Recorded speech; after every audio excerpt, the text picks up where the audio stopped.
Hey everyone, Mark here from Blumoo, and today we're going to dive deep into the world of graphic design.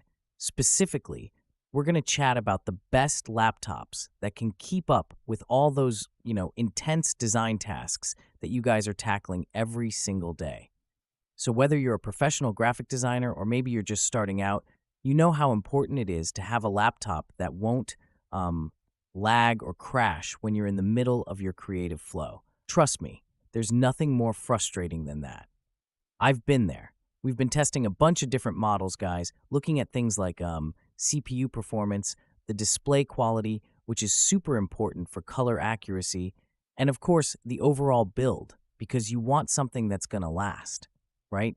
And we've narrowed it down to a few favorites that we think really stand out from the pack. Now, if you're itching to find out more about any of these laptops, don't worry, I've got you covered. Just head on down to the description below after the video. All the links to the products are there, so you can check out the specs and prices and all that good stuff in your own time. All right, let's get into it and find out which laptops made the cut for top-notch graphic design work. Here we go. All right, let's talk about the Dell XPS 15, which is a pretty solid choice if you're into graphic design.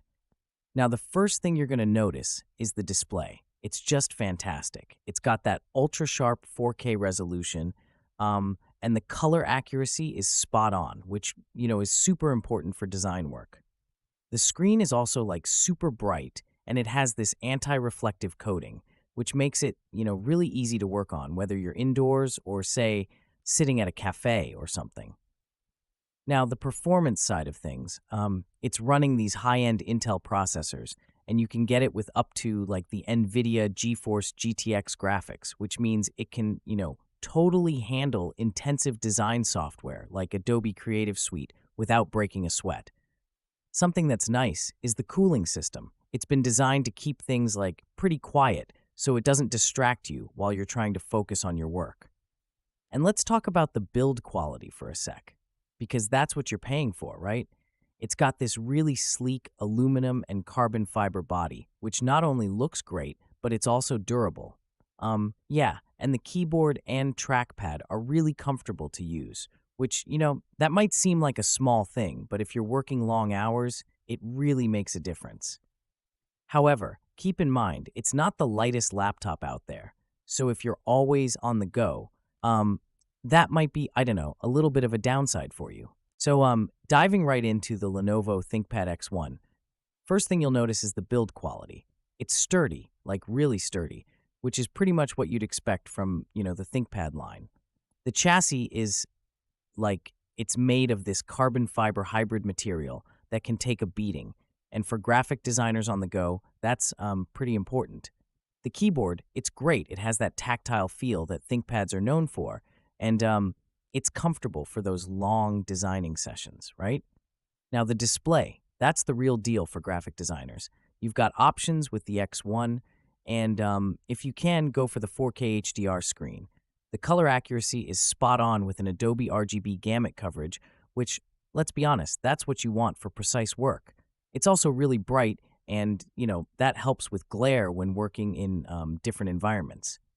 And the pen support, super useful for drawing or scribbling down ideas on the fly without having to, jump back and forth to a separate tablet or something. Okay, let's talk performance because, yeah, that's key. The ThinkPad X1 comes with up-to-date Intel processors, plenty of RAM, and super fast SSDs.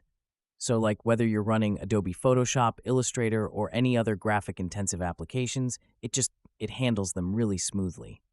Battery life's pretty decent too, but keep in mind, if you're pushing it with heavy tasks, you might want to keep that charger handy. So all in all, for graphic designers looking for a reliable, versatile, and yes, a powerful laptop, the Lenovo ThinkPad X1 is it's a solid choice. All right, so let's dive right into the HP ZBook Create G7.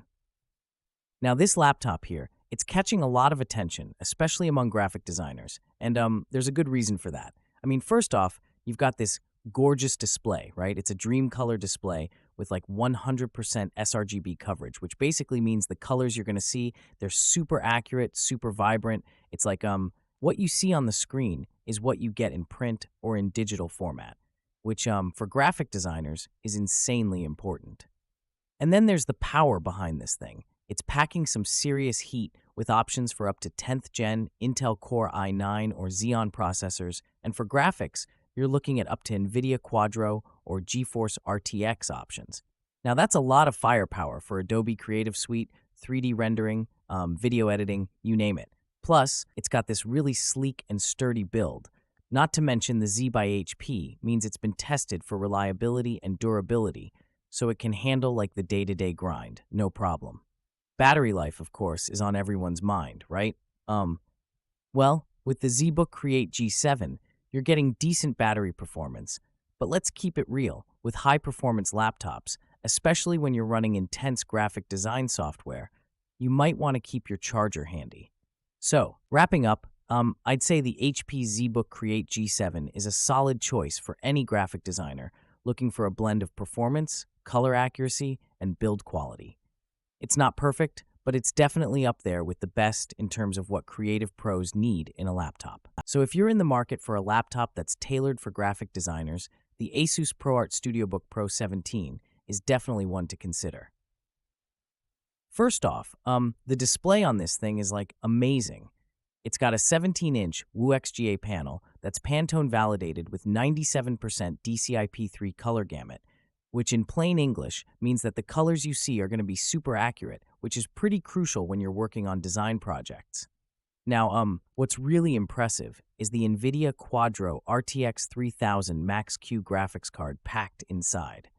It's workstation grade, which means that whether you're 3D modeling or just doing some intensive graphic design, it's going to handle your projects like really smoothly. The performance is just top-notch because of the Intel Xeon or Core i7 processor options, and it doesn't really get all that laggy, even with, multiple applications open. But let's talk about the build and design for a sec. It's made with this sleek aluminum body that's durable and surprisingly light for a 17-inch laptop, making it kind of portable in a pinch. Connectivity isn't an issue either. It's got plenty of ports, including a USB-C with Thunderbolt 3. The downside? Well, it's pricey, and the battery life could be better, honestly. But if your work demands power and precision, this laptop is like a solid investment. All right, let's dive into the Microsoft Surface Laptop Studio, which is honestly a pretty versatile machine if you're into graphic design. Now, the first thing that's going to catch your eye is the display.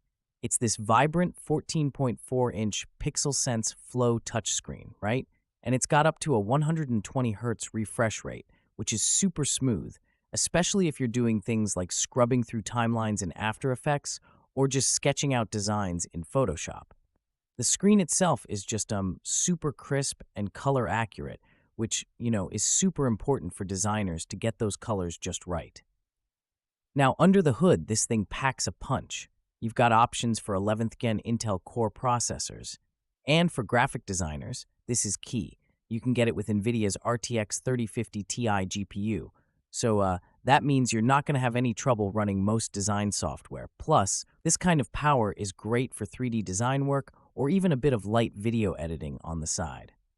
The pen experience is also really noteworthy. The Surface Slim Pen 2, it just feels natural, like you're drawing on paper, which, can surprisingly make a huge difference in your workflow. Yeah, so one thing to keep in mind, though, is battery life. It's decent. I mean, it gets you through the day, but if you're really pushing those heavy design applications, it's going to take a hit, right? And when it comes to ports, you've got two USB 4 with Thunderbolt 4 ports, which is great for like hooking up to external displays or high-speed transfer devices. But some might find the port selection a bit limited if you've got a lot of peripherals, so you might need an adapter or a dock.